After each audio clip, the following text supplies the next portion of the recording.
मेरे सभी प्रिय श्रोताओं को राधे कृष्णा। माघी पूर्णिमा का व्रत आने वाला है, तो आप सभी को माघी पूर्णिमा व्रत की बहुत बहुत शुभकामनाएं।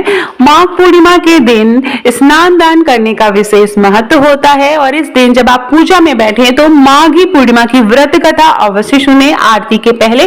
तो माघी पूर्णिमा जो है वो बाकी पूर्णिमाओं से कई गुना अधिक पुण्य देती है। इस व्रत को करने से व्यक्ति की सभी मनोकामनाएं पूर्ण होती हैं। शास्त्रों में माघ मास को बहुत ही पुण्य और फलदायी माना गया है। ऐसे में माघी पूर्णिमा पर उसकी पौराणिक कथा का पाठ जरूर करना चाहिए। इसके बिना व्रत को अधूरा माना जाता है। जो लोग व्रत नहीं भी रह रहे हैं वो भी माघी पूर्णिमा की व्रत कथा अवश्य सुने।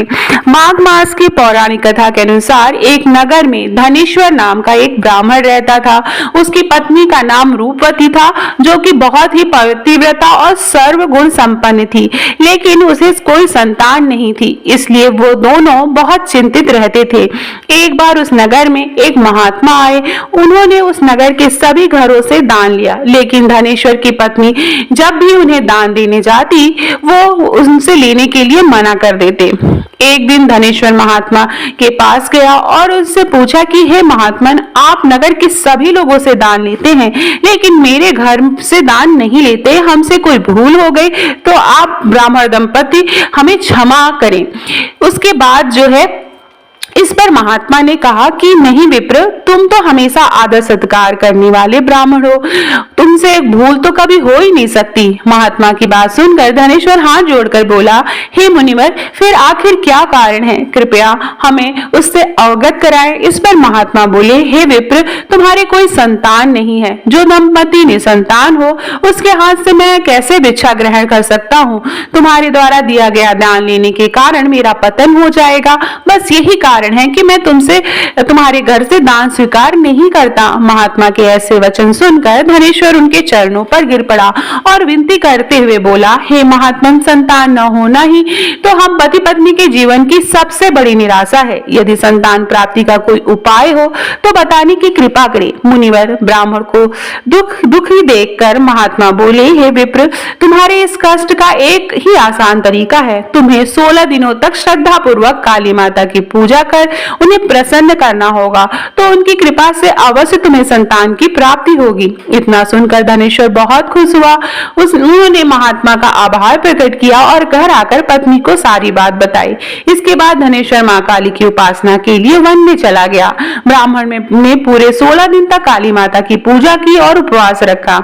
उसकी भक्ति देखकर और विनती सुनकर काली माता ब्राह्मण के सपने में आई और बोली, हे धनेश्वर, तू निराश मत हो। मैं तुम्हें संतान के रूप में संतान प्राप्ति का वरदान देती हूँ, लेकिन 16 साल की अल्प आयु में उसकी मृत्यु हो जाएगी। काली माता ने कहा, यदि तुम पति पत्नी विधि पूर्वक 32 पूर्णिमा का व्रत करोगे तो तुम्हारी संतान दीर्घायु हो जाएगी। प्रातः काल जब तुम उठोगे तो तुम्हें यह आम का एक यहाँ पर वृक्ष दिखाई देगा। उस पेड़ से एक फल तोड़ना और ले जाकर अपनी पत्नी को खिला देना। शिव जी की कृपा से तुम्हारी पत्नी गर्भवती हो जाएगी। इतना कहकर माता अंतर ध्यान हो गई। प्रातः काल जब धनेश्वर उठा तो उसे आम का वृक्ष दिखा, जिस पर बहुत ही सुंदर फल लगे थे। वो माँ काली के कहे अनुसार फल तोड़ने के लिए वृक्ष पर चढ़ने लगा। उसने कई बार प्रयास किया, लेकिन फिर भी फल तोड़ने में असफल रहा। तभी उसने गणेश भगवान का ध्यान किया और गणपति की कृपा से इस बार वो वृक्ष पर चढ़ गया और उसने फल तोड़ लिया। धनेश्वर ने अपनी पत्नी को वह फल दिया, जिसे खाकर वह कुछ समय बाद गर्भवती हो गई। दंपति काली मां के निर्देश के अनुसार हर पूर्णिमा पर दीप जलाते रहे।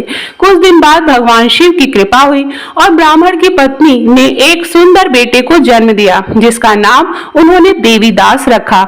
जब पुत्र 16 वर्ष का होने को हुआ तो माता पिता को चिंता होने लगी, इस वर्ष उसकी मृत्यु न हो जाए। इस पर उन्होंने देवीदास के मामा को बुलाया और कहा, तुम देवीदास को विद्या अध्ययन के लिए काशी ले जाओ।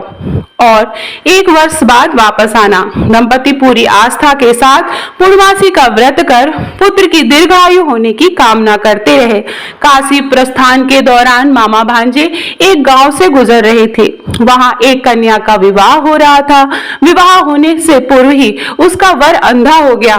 तभी वर के पिता ने देवीदास को कहा और मामा से कहा कि तुम अपना भांजा कुछ समय के लिए हमारे पास दे दो, विवाह संपन्न हो जाए उसके बाद ले जाना। ये सुनकर मामा ने कहा, यदि भांजा ये विवाह करेगा तो कन्यादान में मिले धन आदि पर हमारा अधिकार होगा। वर के पिता ने मामा की बात स्वीकार कर ली और देवीदास के साथ कन्या का विवाह संपन्न करा दिया। इसके बाद देवीदास पत्नी के साथ भोजन करने बैठा, लेकिन उसने उस थाल को हाथ नहीं लगाया। ये देखकर पत्नी बोली, स्वामी आप भोजन क्यों नहीं कर रहे? आपके चेहरे पर ये उदासी कैसे? तब देवीदास ने सारी बात बताई। यह सुनकर कन्या बोली, स्वामी मैं अग्नि को साक्षी मानकर आपके साथ फेरे लिए हैं। अब मैं आपके अलावा किसी और को अपना पति स्वीकार नहीं करूंगी। पत्नी की बात सुनकर देवीदास ने कहा, ऐसा मत कहो, मैं अल्पायु हूँ। कुछ ही दिन में 16 वर्ष की आयु होते ही मेरी मृत्यु हो जाएगी। इस पर उसकी पत्नी ने कहा कि स्वामी जो भी मेरे भाग्य में लिखा होगा मैं उसे स्वीकार करूंगी। देवीदास ने उसे समझाने की बहुत कोशिश करी, लेकिन जब वो नहीं मानी तो देवीदास ने उसे एक अंगूठी दी और कहा, मैं काशी जा रहा हूँ, लेकिन तुम मेरा हाल जानने के लिए एक पुष्य वाटिका तैयार करो। उसमें भांति भांति के पुष्प लगाओ और उन्हें जल से सींचती रहो। यदि वाटिका हरी भरी रहे, पुष्प खिले रहे तो समझना मैं जीवित हूँ, और जब ये वाटिका सूख जाए तो मान लेना मेरी मृत्यु हो चुकी है। इतना कहकर देवीदास काशी चला गया। अगले दिन सुबह जब कन्या ने दूसरे वर को देखा तो बोली, यह मेरा पति नहीं है, मेरा पति काशी पढ़ने गया है। यदि इसके साथ मेरा विवाह हुआ तो बताया कि रात्रि में मेरे और इसके बीच क्या वार्ता हुई थी और इसने मुझे क्या दिया था। यह सुनकर वर बोला, मुझे कुछ नहीं पता, और पिता पुत्र वहां से वापस चले गए। उधर एक दिन प्रातःकाल एक सर्प देवीदास को डसने के लिए आया, लेकिन उसके माता पिता द्वारा किए गए पूर्णिमा के व्रत के प्रभाव के कारण वो उसे डस नहीं पाया। इसके बाद काल स्वयं वहां आए और उसके शरीर से प्राण निकालने लगे। देवीदास बेहोश होकर गिर पड़ा। तभी वहां माता पार्वती और शिव जी आए। देवीदास को बेहोश देखकर देवी पार्वती बोली, हे स्वामी, देवीदास की माता ने 32 पूर्णिमा का व्रत रखा था, उसके फलस्वरूप कृपया आप इसे जीवन दान दे। माता पार्वती की बात सुनकर भगवान शिव ने देवीदास को पुनः जीवित कर दिया। इधर देवीदास की पत्नी ने देखा कि पुष्प वाटिका में एक भी पुष्प नहीं रहा।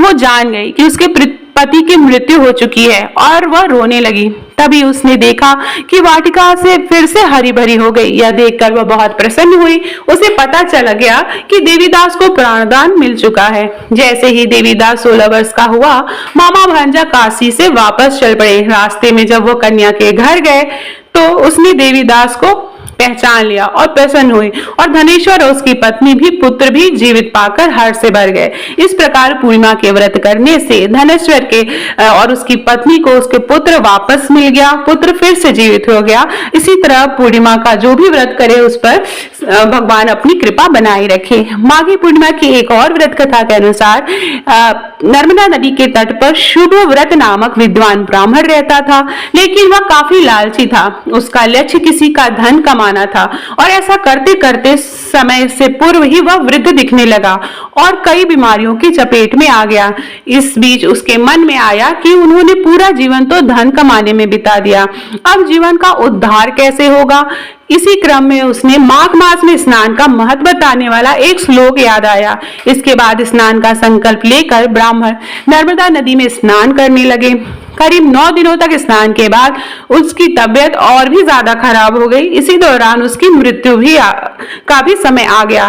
वे सोच रहे थे कि जीवन में तो कोई सत्य कार्य करने का कारण उसे नरक जाना पड़ेगा, लेकिन माघ मास में स्नान के कारण उसे मोक्ष की प्राप्ति हुई। पौराणिक मान्यता है कि जो व्यक्ति श्रद्धा पूर्वक पूर्णिमा का व्रत रखते हैं, कथा सुनते हैं, उन्हें संतान का सुख मिलता है और उनकी सभी मनोकामनाएं पूर्ण होती है। प्रेम से बोलेंगे ओम नमो भगवते वासुदेवाय। भगवान सब पर अपनी कृपा बनाए रखे। वीडियो पसंद आया हो तो मेरे चैनल को प्लीज सब्सक्राइब करिएगा। कमेंट बॉक्स में अगर आपने कथा सुनी है तो कमेंट बॉक्स में राधे कृष्णा जरूर लिखिएगा। बहुत बहुत धन्यवाद ये वीडियो देखने